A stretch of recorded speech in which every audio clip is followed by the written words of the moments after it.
Bueno, pues muy buenos días y en primer lugar muchísimas gracias por haber tenido la amabilidad de invitarme a este encuentro.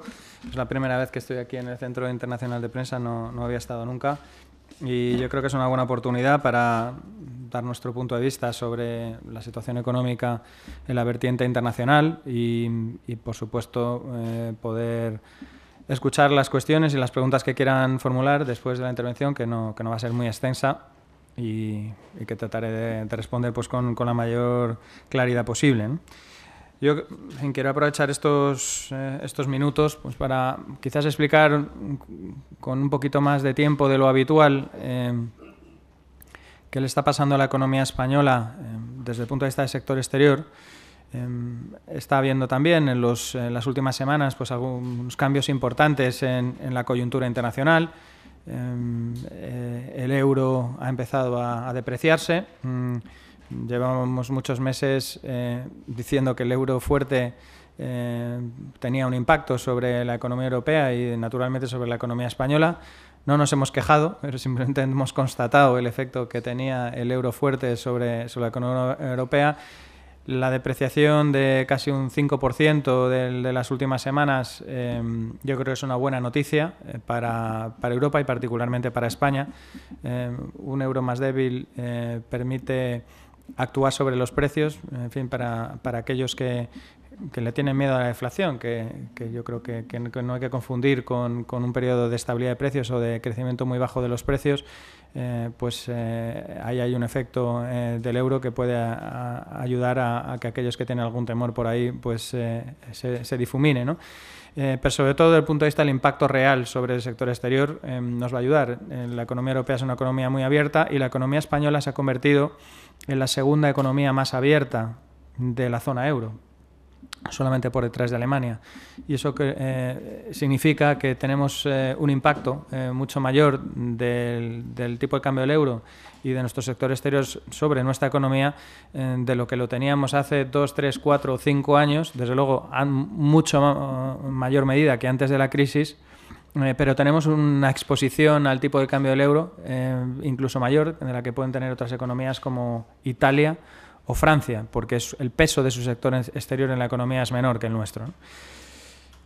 ¿Dónde está la economía española? Bueno, pues en estos momentos, yo creo que los datos son conocidos, pero la economía española lleva ya un año completo de crecimiento, hemos acumulado 4 trimestres completos de crecimiento positivo, la economía española está creciendo al 1,2%, que es un crecimiento todavía insuficiente para generar empleo en cantidad y en calidad como el que España necesita, pero desde luego la recesión quedó atrás hace ya un año y la economía española pues ha venido acelerando su ritmo de actividad el trimestre a trimestre. Empezamos con un trimestre que pasamos de negativo a positivo, hace ya 5, al 0,1, luego 0,2, 0,4, 0,5, vamos subiendo el ritmo de crecimiento, ¿no?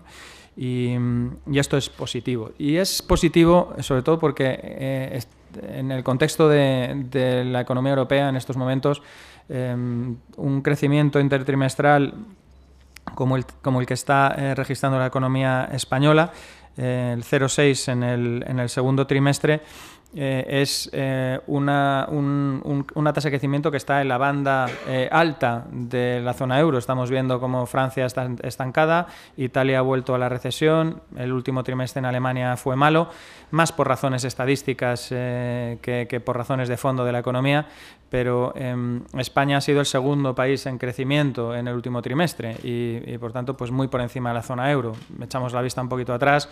El último trimestre de 2011, de las 4 grandes economías de la eurozona, Alemania crecía, Francia crecía y 2 economías estaban en recesión, que eran España e Italia. España con la recesión más profunda y más intensa de las 4. En estos momentos, de las 4 grandes economías de la eurozona, en el último trimestre solo ha crecido una, que es España, y además con un vigor notablemente por encima de lo que está ocurriendo en el conjunto de la zona euro, ¿no? El patrón de crecimiento va cumpliendo además el esquema que estaba previsto. Es decir, el sector exterior ha cumplido un papel de locomotora de la actividad en los momentos de crisis.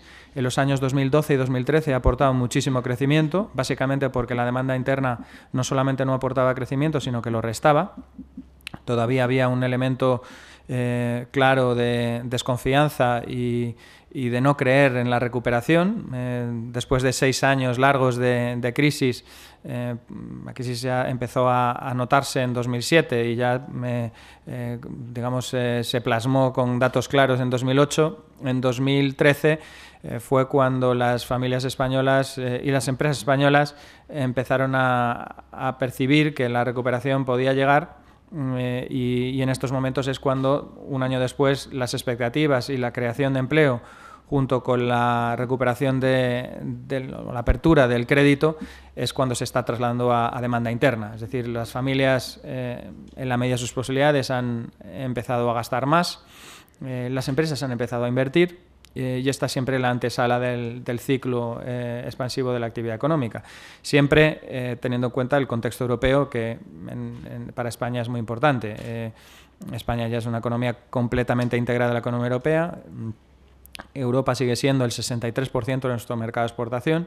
En una economía que ya tiene un peso de exportación sobre el PIB mayor de un tercio, es decir, más de un 35% de nuestro PIB es ya exportación, y de ese 35% de exportaciones de bienes y servicios, casi 2/3, 63%, es Unión Europea, y por tanto lo que pasa en Europa nos afecta muy directamente en el conjunto económico. A pesar de eso, la economía española, como digo, se está comportando bien, la demanda interna está tirando con fuerza, aportó un crecimiento notable, 1,9 puntos en el segundo trimestre, y lo que está detrás de eso es básicamente recuperación de expectativas, confianza, indicadores de confianza que llevan ya un año continuado de crecimiento. Las empresas están empezando a invertir, las pymes están empezando a invertir, y eso es muy importante. Recuperación de bienes de equipo, luego veremos un poco cómo se traslada eso a importación.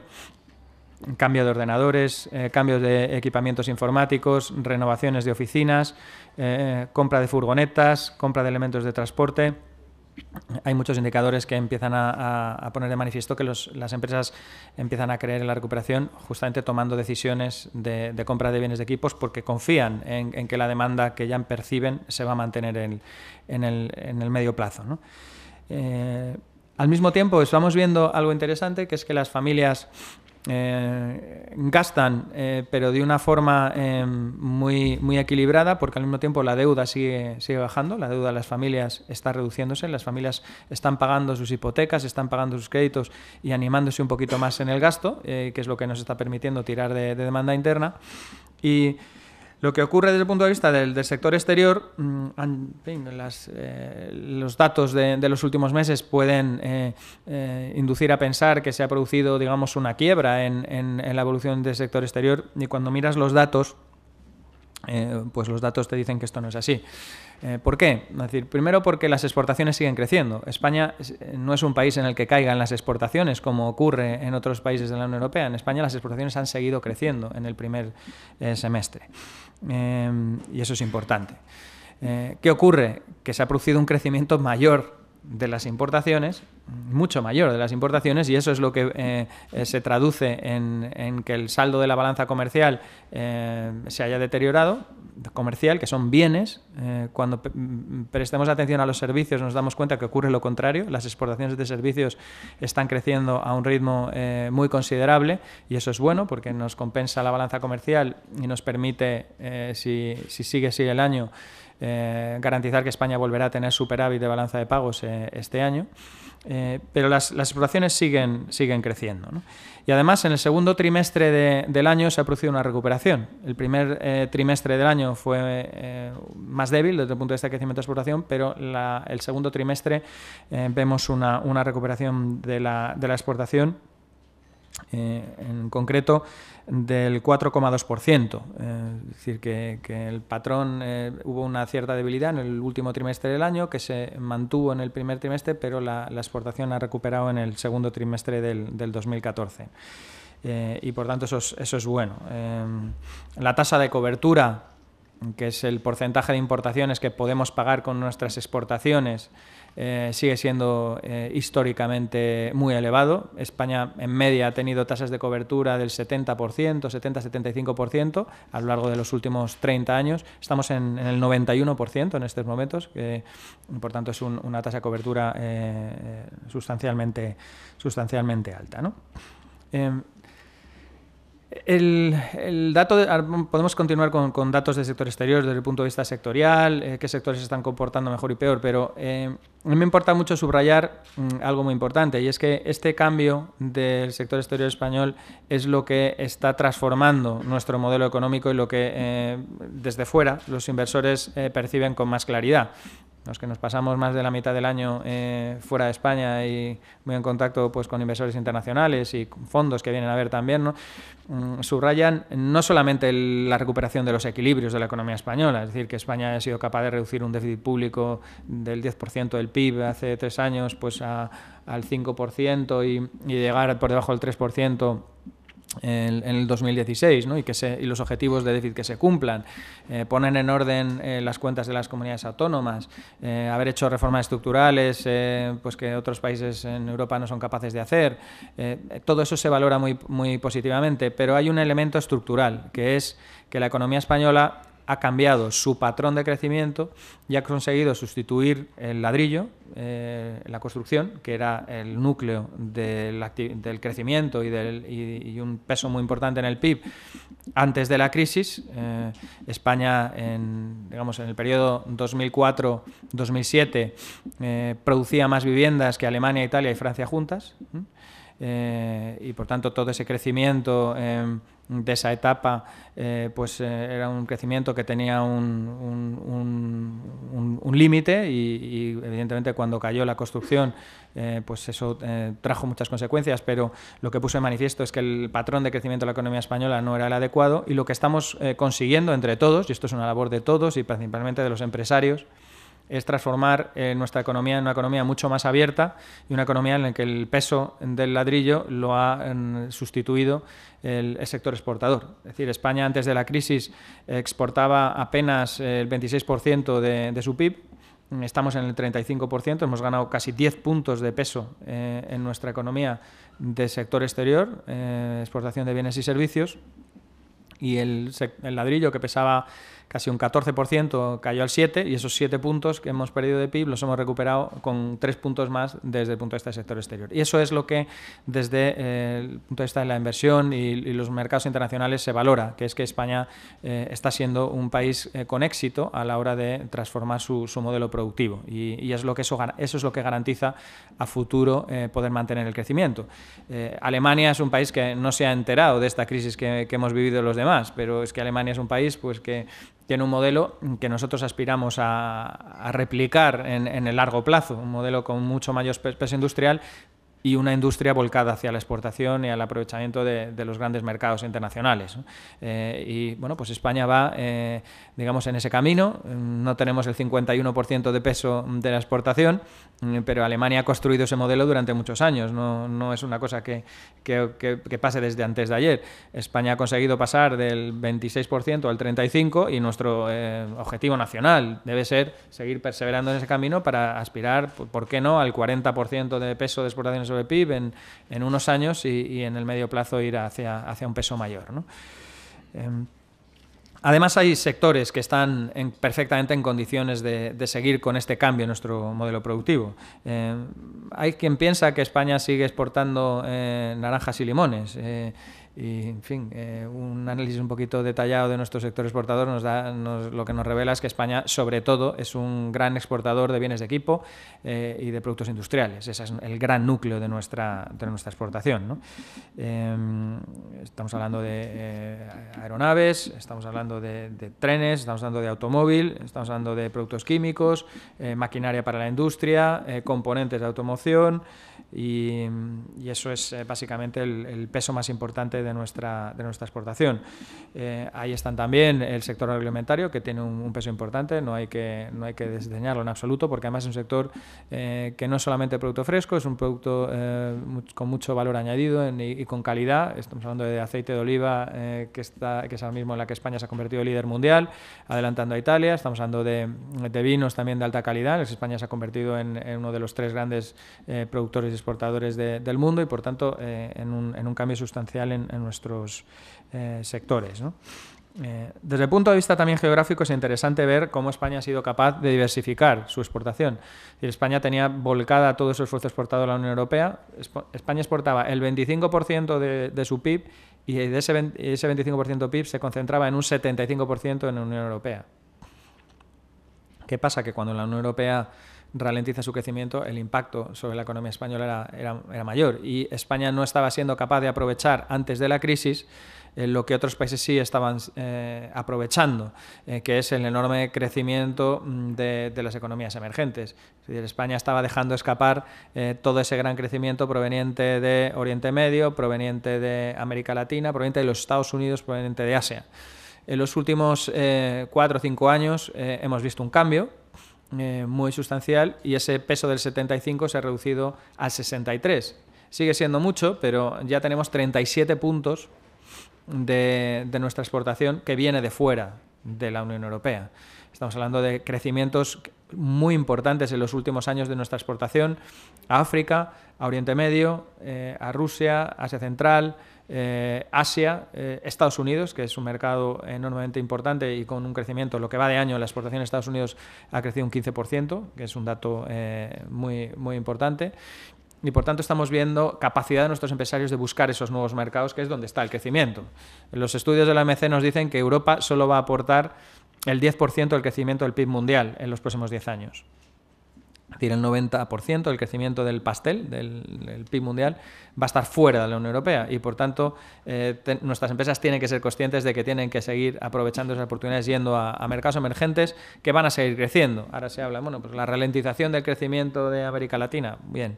La ralentización del crecimiento de China, pasar del 9 al 7 pues tampoco está mal, pero es que además es que estos ritmos de crecimiento en Asia, sobre todo en África, que es un continente que está empezando ahora a explotar desde el punto de vista económico y que tenemos ahí enfrente, pues son oportunidades que las empresas españolas ya han visto y que estamos empezando a aprovechar. Algunos datos, por ejemplo, de cómo va la exportación en el último año. A Corea del Sur la exportación está creciendo a un 85% interanual. A Japón la exportación está creciendo un 26% interanual, ¿no? A México un 12%, a Estados Unidos está creciendo el 15%, con los últimos datos que se ha ralentizado un poco el 12,3%. Tanto estamos viendo datos relativamente buenos, ¿no? Con la Unión Europea tenemos superávit comercial desde hace ya 2 años. En estos momentos es más de 6.000 millones de euros. Tenemos un superávit con Francia de más de 4.000 millones de euros, un superávit con Italia de más de 500 millones de euros, un superávit con Portugal de 3.700 millones de euros y un superávit con Reino Unido de 3.400 millones de euros. Es decir, cuando la gente dice, pues que España, la competitividad, pues hemos recuperado competitividad hasta el punto de que le vendemos al Reino Unido 3.400 millones más de lo que le compramos, o a Portugal 3.700 millones más de lo que le compramos, o a Francia 4.000 millones de euros más de lo que les compramos, ¿no? Italia también está ahí en ese grupo. En cuanto a la balanza de pagos, también por recordar algunos datos, en el año 2011 España tuvo una necesidad de financiación, es decir, un déficit de balanza de pagos, balanza por cuenta corriente, de casi el 4% del PIB. El año pasado estamos con un superávit del 1,5% del PIB en términos de capacidad de financiación. Es decir, en 2 años, España le dio la vuelta a su sector exterior en 5,5 puntos del PIB, que no hay ningún país que haya sido capaz de darle la vuelta a su sector exterior a esa velocidad, como lo ha hecho España en 2012 y 2013. Primer semestre del año, ¿qué ocurre? Que obviamente el crecimiento de las importaciones, al ser mayor que el crecimiento de las exportaciones, hace que nuestro déficit comercial que España siempre ha tenido. España nunca ha tenido superávit comercial en su historia, en ningún momento, entre otras cosas por su especialización. España exporta muchos servicios, porque produce más servicios menos que mercancías, y por tanto tenemos un superávit histórico en servicios que compensa el déficit que tenemos en mercancías, ¿no? España, el superávit del 1,5% del PIB probablemente se va a ver reducido este año por el crecimiento de las importaciones, pero mientras España siga manteniendo números negros en su balanza de pagos, es decir, superávit, pues eso será una señal positiva, ¿no? Sobre todo con el mérito de que esto se produce en un contexto de un crecimiento de la importación muy potente y por tanto eso también hay que tenerlo presente. Yo, en fin, voy terminando y para que podáis hacer todas las preguntas y plantear las cuestiones que queréis plantear. Lo que esta evolución del sector exterior, además del empuje empresarial que ha sido espectacular y que tenemos que seguir empujando para que continúe en esta dirección, es decir, algo que España no se puede permitir es que ese esfuerzo que se ha hecho por llegar a terceros mercados, de penetración comercial en mercados muy complicados, de apertura de filiales fuera, de canales de comercialización nuevos, pierda empuje con la recuperación de la demanda interna. Es decir, que pueda haber empresarios que digan, bueno, pues si total vendo mi producto en España porque la demanda interna está volviendo a tirar, pues ¿por qué hacer el esfuerzo de ir a buscar nuevos mercados? Bueno, pues con lo que tengo ya me conformo. Es decir, ese es un riesgo, digamos, de complacencia que España no se puede permitir. Desde luego, nosotros desde el Ministerio de Economía vamos a seguir empujando para que ese esfuerzo que se ha hecho continúe, porque esto no es algo que con lo que nos tengamos que conformar. Es decir, bueno, pues 35% de exportaciones sobre PIB, ya está, 151.000 empresas exportadoras, un dato muy importante, porque eran 100.000 antes de que empezara la crisis. Es decir, es que hemos incrementado el número de empresas que exportan en un 50% en apenas 5 años, ¿no? Y este año siguen creciendo el número de empresas exportadoras de una forma muy relevante, ¿no? Ese esfuerzo tiene que continuar y, por tanto, a las empresas el mensaje que le estamos diciendo es la internacionalización es un proceso que está a medio camino y vamos a seguir ayudando con programas y con iniciativas para que ese esfuerzo continúe, ¿no?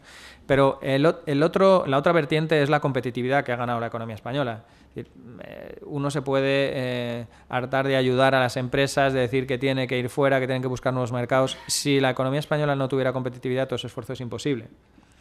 La competitividad que ha ganado España en los últimos años es lo que ha permitido ese cambio también en nuestro esfuerzo exportador. El éxito en las cifras de balanza comercial, balanza de pagos, es la consecuencia también de haber recuperado la competitividad que se perdió durante los años de crecimiento económico, ¿no? Sobre todo los años 2005, 2006, 2007 y también 2008, que fueron años tremendos desde el punto de vista de pérdida de competitividad. Incluso cuando empezó la crisis, España seguía deteriorando sus costes laborales a una velocidad que no se comprendía, ¿no? Para que nos hagamos una idea, en el sector de la construcción, el acuerdo colectivo del año 2009, que era un año en el que el sector de la construcción destruyó cientos de miles de puestos de trabajo, era todavía de crecimiento de los salarios del 5%.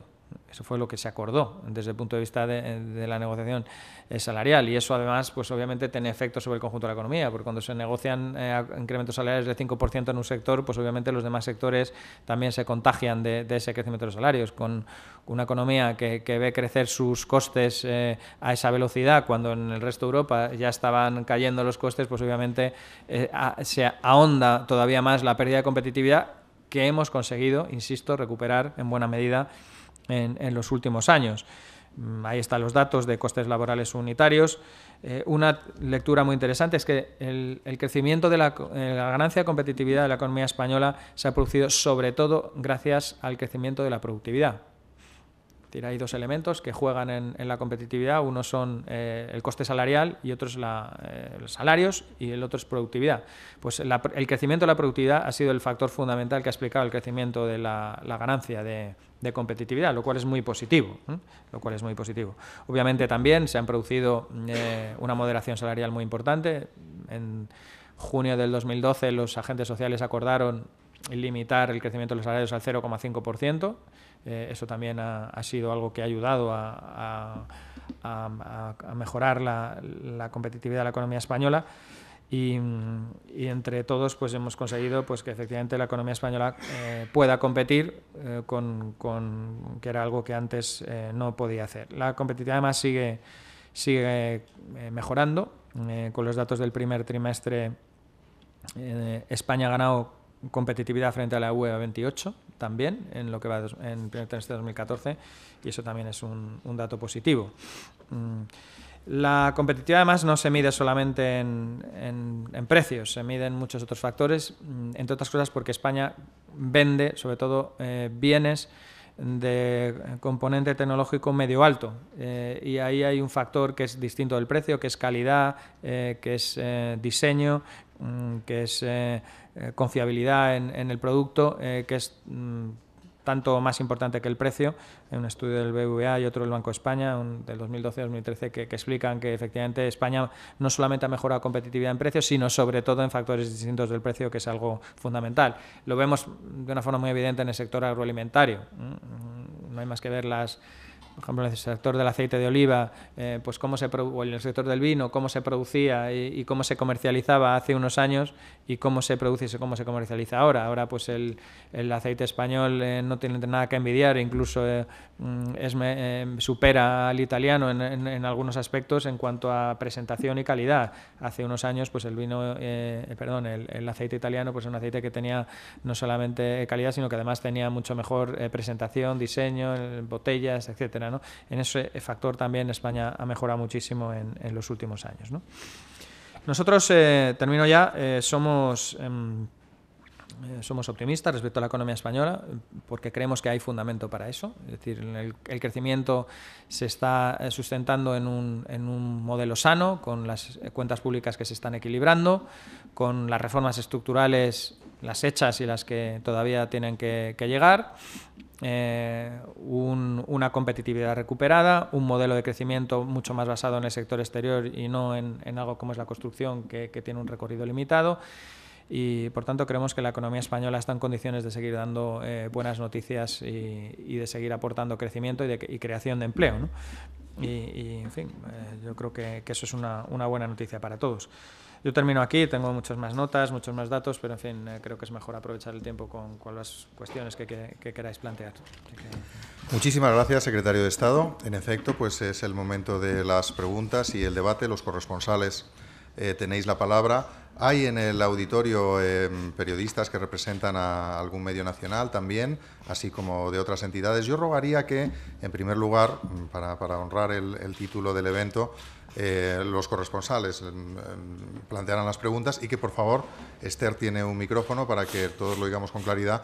En el momento de hacer la pregunta, cada cual se identifique, su nombre y el medio para el que trabaja, y que la pregunta sea lo más precisa posible, de manera que la respuesta también pueda serlo y el mayor número de nosotros pues podamos, por tanto, tener participación en las preguntas. Así que tenéis la palabra. China pide la palabra. Hola, buenas noches, señor secretario de Estado. Hola, soy Tao de Diario del Pueblo de China. Tengo una pregunta, que en septiembre del año pasado se entró en vigor la ley de emprendedor. Dentro de la ley de emprendedor hay artículos que atraen para atraer inversión extranjera. Quisiera saber cómo hace pasado un año, no sé si ya puede hacer un pequeño resumen de cómo han sido los efectos positivos de esta ley para atraer inversión extranjera. Y una pregunta concreta, no sé si ya tiene cálculos de que cuántas personas ya han solicitado las residencias de inversión, y dentro de los cuales no sé si tiene algún dato sobre los ciudadanos chinos. Muchas gracias. Sí, la ley de emprendedores y de su internacionalización tiene una parte dedicada a mejorar el marco institucional de España frente a la atracción de inversiones. España tenía hasta el año pasado un marco legal completamente hostil a la inversión extranjera, aunque parezca que no. La legislación española, por ejemplo, impedía que un presidente de una multinacional procedente del resto fuera de la Unión Europea pudiera obtener un permiso de trabajo y un permiso de residencia en España en un tiempo razonable. En el pasado, y no voy a dar datos, ha habido presidentes de empresas multinacionales que han estado en situación irregular en España durante unos meses, porque la ley no permitía que un presidente de una multinacional del automóvil pudiera venir a España y en el plazo de 6 meses obtener un permiso de trabajo, un permiso de residencia. Una multinacional quería traer un ejecutivo de Estados Unidos, un ejecutivo de algún país asiático, y no lo podía hacer en meses y no podía traerse la familia. Era algo incomprensible, ¿no? Y bueno, pues hemos conseguido, o un centro de investigación reconocido que quería traerse un investigador de un centro internacional de prestigio, tampoco lo podía hacer por la legislación tan hostil a la llegada de profesionales cualificados de otros países. Todo eso lo hemos cambiado y ahora efectivamente pues uno puede traerse en cuestión de días, menos de una semana, uno simplemente obtiene toda esa documentación, permisos de trabajo, permiso de residencia, de una forma muy rápida. Nos lo han agradecido las multinacionales presentes en España, han dicho que el cambio ha sido radical, esos problemas han desaparecido y eso es un elemento fundamental si uno quiere atraer inversión extranjera. Si quieres que una multinacional se implante en España, pues evidentemente lo primero que tienes que garantizar es que su presidente, sus ejecutivos puedan venir cuando quieran, salir, venir con sus familias y no tener ningún problema desde el punto de vista administrativo. Y aprovechamos también ese cambio para incorporar en la legislación española algo que ya tenían otros países europeos que España no tenía, que es facilitar también cuando alguien adquiere un inmueble en España o realiza una inversión en España, que pueda disfrutar de su inversión. No tiene ningún sentido que un ciudadano extracomunitario compre un inmueble en España y no pueda disfrutarlo o tenga que estar unos días y tenga que salir de España y volver a entrar para poder disfrutar de su residencia. Eso desde luego no ocurre ni en Reino Unido ni tampoco ocurre en Portugal, que cambió la norma, y Francia también la ha cambiado, es decir, era un ambiente hostil que los países han ido cambiando y nosotros también lo hemos hecho. ¿Qué es lo que ha ocurrido desde ese momento? Pues que en los primeros meses hubo una fase de información, porque obviamente los ciudadanos extracomunitarios tienen que conocer esos cambios. Nosotros hemos pasado tiempo fuera de España explicando esta ley. Me ha tocado explicarla pues, en varios países asiáticos, en muchos países de Oriente Medio, también la hemos explicado en América. Y los resultados empiezan a estar ahí ya. Es decir, desde el mes de enero hemos visto un crecimiento exponencial de las solicitudes de visados por compra de vivienda o por inversión en activos financieros en España.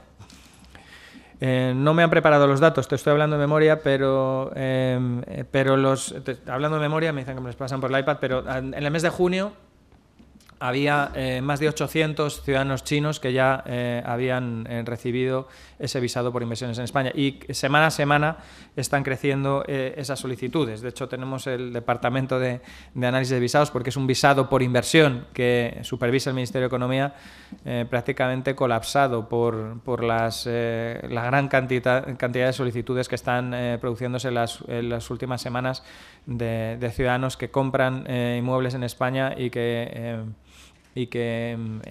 quieren solicitar ese visado, ¿no? Por tanto, en fin, aquí te puedo dar algún dato adicional. En total, bueno, os los damos, pero son 2.465 solicitados y el total son 1.887. En total, de los países. China es uno de los países con mayor peso en esas solicitudes. Hay también solicitudes importantes procedentes de Rusia, algunos países de Oriente Medio, pero básicamente el país con mayor volumen de solicitudes es China. Siguiente pregunta, por favor. Hola, buenos días. Soy Carmen Chamorro y soy corresponsal para Canadá y Estados Unidos. Le quería preguntar, secretario, en esta evolución del sector exterior ha mencionado datos de un incremento del 12% de exportaciones a México. ¿Podría especificar otros datos en países de la región de América Latina? O sea, los datos, México es el país que ofrece los mejores datos de crecimiento de la exportación. Los datos detallados de todos los países los tenemos publicados en los últimos datos de balanza comercial. Te los puedo hacer llegar. Aquí no tengo los detalles de todos y cada una de la exportación de los países. Sí es cierto que en otros países la evolución de las exportaciones no ha sido tan fuerte, ¿no? América Latina ha tenido una ralentización del crecimiento notable en el último año, y eso se ha traducido también en una ralentización de nuestras exportaciones. Hay muchas que estaban creciendo al 15 o incluso al 20%, que han reducido su crecimiento al 3, al 4, al 5%, en algunos países al 2%. Por ejemplo, las exportaciones a Brasil sí se han ralentizado sustancialmente. Aquí el detalle de la evolución de las exportaciones a todos los países, yo aquí no lo tengo, pero os lo podemos proporcionar. Si nos dejas luego un correo, te lo mandamos todo el detalle de América Latina. México es probablemente el país en el que mejor se ha comportado la exportación de Iberoamérica. Después de esta pregunta, si hay otras personas que ya no pertenezcan explícitamente al colectivo de corresponsales que deseen hacerla, abrimos el abanico si queréis. Adelante, Suli, por favor. Suli Fuentes, corresponsal para América Latina y Unión Europea. En primer lugar, ¿cómo se muestra, cuál es el comportamiento que tiene actualmente el Mercosur con respecto a las expectativas que hay actualmente en ese tráfico fluido de Unión Europea, con España evidentemente, y Mercosur? Y la segunda, más vinculada al mundo europeo, ¿cómo ha afectado el boicot de Rusia a estas expectativas que nos ha mostrado hasta el momento? Sí, vamos a ver. En Mercosur es un mercado que lamentablemente para Europa y lamentablemente para España sigue siendo un mercado relativamente pequeño desde el punto de vista de la exportación, de la relación comercial. España es uno de los grandes inversores en algunos de los países de Mercosur. Desde el punto de vista de la inversión española es importantísima en Brasil, es muy importante en Argentina, es muy importante, por tanto, en todo el área. Pero desde el punto de vista comercial, lamentablemente, el flujo comercial es muy pequeño. Para que nos hagamos una idea, España exporta más a Estados Unidos que su exportación a Brasil, Argentina, juntos, ¿no? Y uno puede pensar que desde el punto de vista de la inversión, pues debería ser lo contrario. Pues no es así, la exportación es pequeña. Y la relación comercial es pequeña con España, pero también la relación comercial es pequeña en conjunto con la Unión Europea. Y hay un factor que explica todo eso, que es la enorme cantidad de barreras al comercio que hay entre la Unión Europea y Mercosur. Y eso es malo para Mercosur y es malo para la Unión Europea. Y la Unión Europea lo que ha trasladado desde hace ya tiempo a Mercosur, y yo he tenido ocasión de hablarlo con el ministro brasileño, tuve ocasión también de hablarlo con el ministro de Comercio argentino en la última reunión que tuvimos justo antes del verano en Australia. Estuvimos hablando de Mercosur. Es que estamos desaprovechando oportunidades de comercio entre la Unión Europea y Mercosur, y que las grandes barreras no son el coste del transporte, porque el coste del transporte afortunadamente ya es muy bajo. El conocimiento de los mercados es perfecto. Ahí está la presencia empresarial española tan importante. El problema son las barreras comerciales. Hay unos aranceles estratosféricos en muchos productos. Hay también barreras al comercio procedentes no de los aranceles, sino de la regulación, también muy importantes. Y eso es algo que se puede eliminar. Y es simplemente una cuestión de voluntad política de ambas partes. La Unión Europea ya ha dicho que quiere un acuerdo de libre comercio con Mercosur. El problema es que en los distintos países de Mercosur pues, no parecen ponerse de acuerdo a la hora de poner encima de la mesa una oferta a la Unión Europea. Ahí están 4 países, más Venezuela, pero sobre todo digamos, el núcleo duro de Mercosur, que son Brasil, Uruguay, Paraguay, Argentina, tienen que tomar una decisión. Sobre todo porque estamos viendo lo que ocurre con los vecinos. Es decir, el comercio con Chile, entre la Unión Europea y Chile, es muy potente, muy potente en términos del peso del PIB chileno. Con México ocurre lo mismo. Dices, ¿y por qué ocurre esto con México y con Chile y no ocurre con los países con países como Brasil, Argentina, Uruguay, Paraguay? Pues obviamente porque con Brasil, con México y con Chile hay acuerdos de libre comercio y con Mercosur no lo hay. Ha entrado en vigor ya el acuerdo de libre comercio de la Unión Europea con Perú. Entró en vigor el año pasado, este año, perdón. El acuerdo el año pasado con Perú y con Colombia, más Centroamérica, que acaba de entrar en vigor este año. ¿Qué significa eso? Que ya prácticamente toda América Latina, excepto Mercosur, tiene acuerdos de libre comercio con la Unión Europea y los tiene también con Estados Unidos. ¿Qué pasa? Que el comercio siempre fluye por donde tiene menos barreras y obviamente pues, ese comercio está explotando con Estados Unidos y con la Unión Europea y Mercosur se está quedando al margen. Hay otro factor adicional, que es que está en marcha la negociación del acuerdo de libre comercio entre la Unión Europea y los Estados Unidos, que es un acuerdo absolutamente fundamental para Europa, muy importante para Estados Unidos, pero que si sale adelante y el año que viene se firma, si concluye las negociaciones, lo que va a producir es todavía un efecto de aislamiento comercial de Mercosur adicional. Pensemos en productos agropecuarios. Carnes, etcétera. Estados Unidos es un país muy potente en estos sectores. Cuando se eliminen las barreras al comercio de todo este tipo de productos con la Unión Europea, mucha de la importación europea que proviene de países de Mercosur probablemente se va a desviar a Estados Unidos y eso va a generar un daño adicional en la relación comercial de Mercosur. Y España, que ha sido siempre el país que más ha apostado por Mercosur, está trasladando ese mensaje a las autoridades, sobre todo brasileñas y argentinas, que son los 2 países más importantes en el núcleo, ¿no? Desde el punto de vista comercial, el impacto de las sanciones de Rusia, bueno, pues evidentemente está teniendo un impacto nada desdeñable, porque hay muchos sectores que efectivamente tienen en Rusia un mercado importante. Lo empezamos a sufrir ya con productos cárnicos hace ya algún tiempo. Ahora el impacto en frutas y hortalizas, sobre todo productos perecederos, es un efecto importante, sobre todo para aquellos territorios en los que el peso de la producción agraria es más importante. Y lo que estamos tratando de hacer es básicamente compensar, y la Comisión Europea, pues España ha conseguido que la Comisión Europea tome medidas de compensación a los productores. Siempre decimos que los agricultores no pueden ser quienes paguen el pato de una decisión que se toma por razones muy fundamentadas, pero los agricultores no tienen ninguna culpa de que se hayan tomado decisiones desde el punto de vista comercial hacia Rusia y que eso haya tenido, digamos, contrapartidas o repercusiones negativas para los sectores que se han visto afectadas por ese veto, ¿no?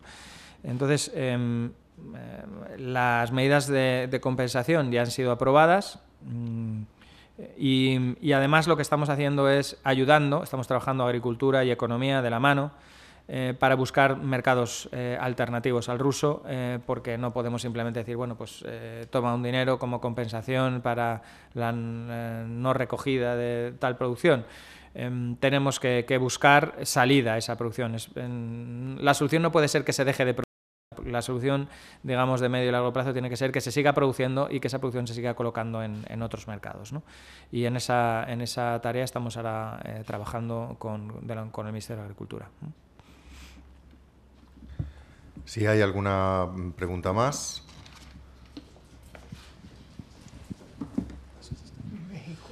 Hola, ¿qué tal? Buenos días. Yo le quería, soy Carlos Mesa, de agencia Notimex de México.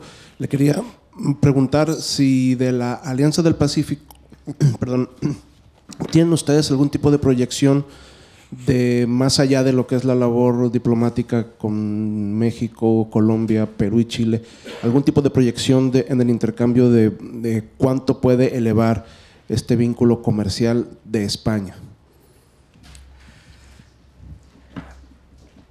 Bueno, la Alianza del Pacífico ha sido siempre, o al menos en los últimos años, para nosotros nuestra referencia de éxito en América Latina. Es decir, yo creo que la Alianza del Pacífico es el ejemplo de futuro y de apuesta de éxito de América Latina. Es decir, unas economías estables, unas economías con equilibrios económicos, unas economías que apuestan claramente por el libre mercado y unas economías claramente abiertas al mundo y que apuestan por el libre comercio. Y eso es la Alianza del Pacífico. México tiene acuerdo de libre comercio con la Unión Europea y con NAFTA desde hace 20 años, casi. Con Estados Unidos, desde luego, con la Unión Europea es más reciente, 14 años, si no me equivoco. Con Chile, pues lo mismo, y Perú y Colombia se han sumado a ese carro de los acuerdos de libre comercio que han firmado tanto con Estados Unidos como con la Unión Europea. ¿Eso qué es lo que está produciendo? Pues está produciendo un crecimiento muy importante de sus economías y un crecimiento muy importante del comercio con la Unión Europea. Y eso es muy positivo, es decir, porque es también un modelo de crecimiento sano, que es un modelo no cerrado, sino un modelo abierto. Tenemos la mejor relación institucional con Perú, con Colombia, con Chile y con México. Y sinceramente lo que nos gustaría es que ese modelo de la Alianza del Pacífico fuera el modelo imperante en toda América Latina, porque es el modelo que ha contrastado, que revela los frutos, la prosperidad, el crecimiento, la creación de oportunidades. Quienes apuestan por lo contrario, pues sinceramente no van en la dirección adecuada, ¿no?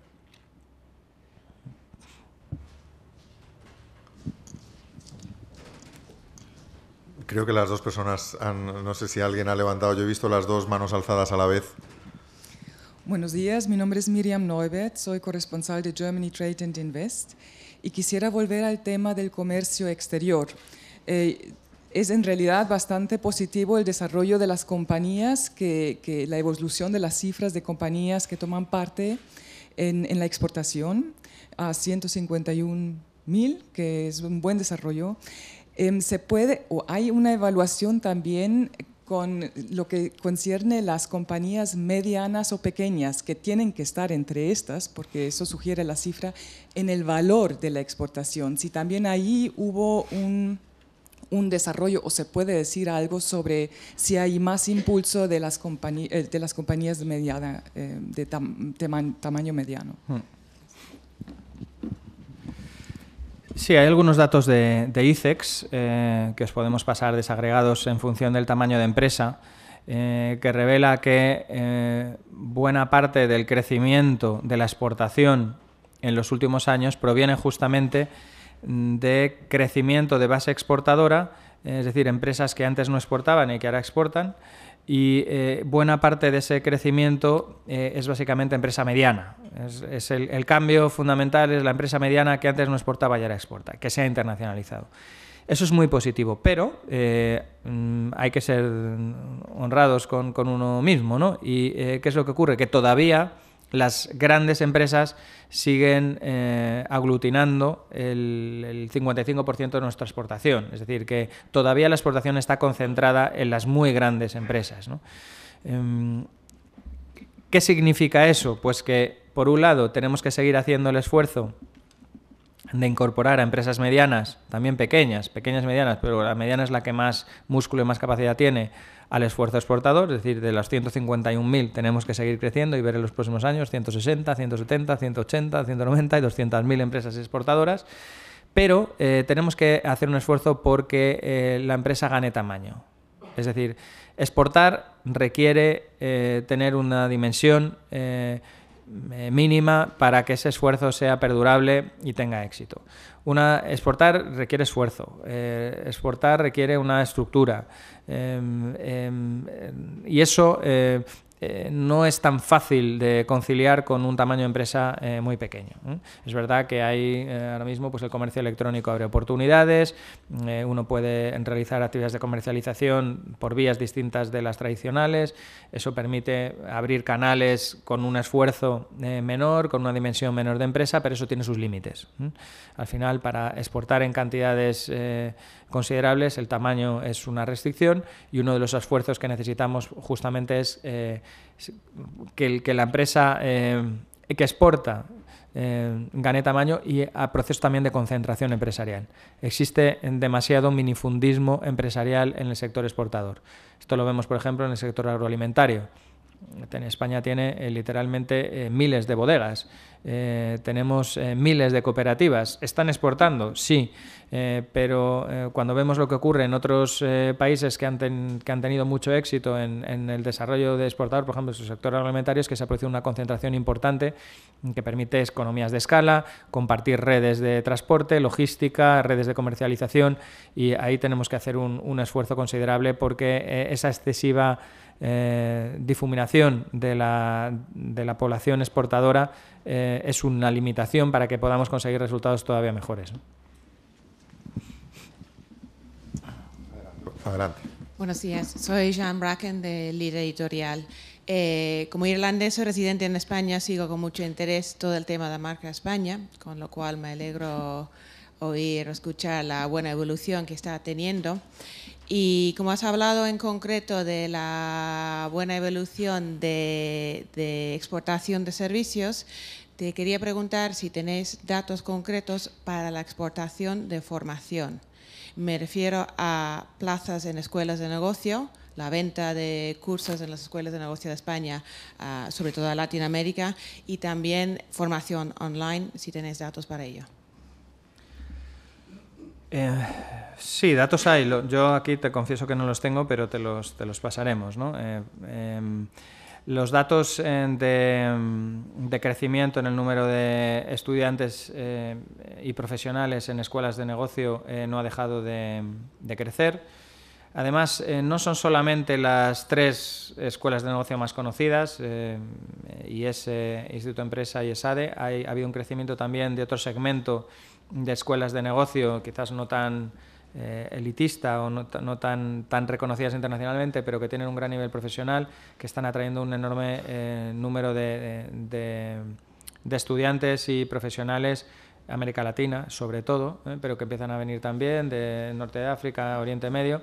Y también se está produciendo un cambio en la Universidad Española, se está produciendo un incremento de número de alumnos extranjeros, sobre todo porque también ha habido un cambio en la Universidad Española, que empieza a ofrecer también grados y programas en lenguas extranjeras. Es decir, para atraer a la población no solamente el estudiante viene para aprender español o hacer una carrera en español, quiere adquirir también conocimientos y si no habla español pues hay que ofrecerle esos grados en inglés, y estamos viendo cómo la Universidad Española se está adaptando y cada vez son más los programas en inglés o bilingües, combinado español-inglés. Y los datos son también de crecimiento. Nos tiene el Ministerio de Educación, nosotros los pediremos y te los proporcionaremos, ¿no? Muchas gracias. Bien, pues si no hay ninguna pregunta más, vamos a intentar... bueno, pues adelante. Hola, buenos días. Yo soy Nazmi Youssef de Prensa Árabe. No soy muy economista hablando crecimiento, pero al mismo tiempo hay crecimiento de la pobreza en España.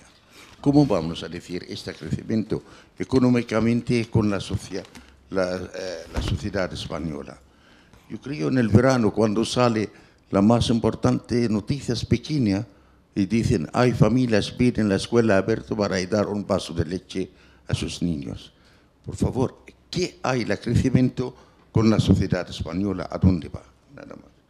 Gracias. O sea, que hay todavía un buen número de familias con enormes dificultades, eso es una realidad que nadie cuestiona. Lo que pasa es que para mejorar la situación de esas familias y de todas en general es necesario que la economía crezca y progrese. Sin crecimiento económico es imposible. Es decir, con un con un pan que cada vez es más pequeño, es evidente que al repartirlo a todos les toca menos. Para poder repartir y que llegue a más gente, necesitas crecer. Sin crecimiento económico es imposible pensar en poder resolver los problemas de las familias que sufren las mayores dificultades. La diferencia entre hace 2 años y ahora es que hace 2 años el PIB caía, el pan era cada vez más pequeño y en estos momentos el pan ha empezado a crecer. Y eso es lo que permite poder a futuro mejorar la situación de las familias con mayores dificultades. Muchísimas gracias. Como decía, vamos a intentar también cumplir con la puntualidad y vamos a intentar que España, además de pasar de un país de ladrillo a un país de exportaciones, pase de un país de desmadre a un país de puntualidad. Y así, poquito a poquito, sumando cualidades, quizás lleguemos algún día a invertir el chiste con el que comenzaba Ramón y los españoles hasta alguna vez hablemos bien de nosotros mismos. Muchísimas gracias, secretario de Estado, por su participación, por atender desde el primer momento la llamada de la Asociación de Corresponsales y de reportarte para inaugurar este nuevo ciclo de desayuno de corresponsales. Muchísimas gracias a todos vosotros por la asistencia a la Asociación de Corresponsales de Prensa Extranjera, en la persona de su presidente y de todos los asistentes aquí también. Muchísimas gracias, Ignacio Moreno y todo el personal del Centro Internacional de Prensa, por el apoyo incondicional también y por supuesto, ser también anfitriones en esta sala. Y, como no, muchísimas gracias a Vertis, nuestro patrocinador, que ha querido asociarse a este esfuerzo de producción y difusión de información de interés sobre la sociedad, la cultura, la economía española hacia el exterior.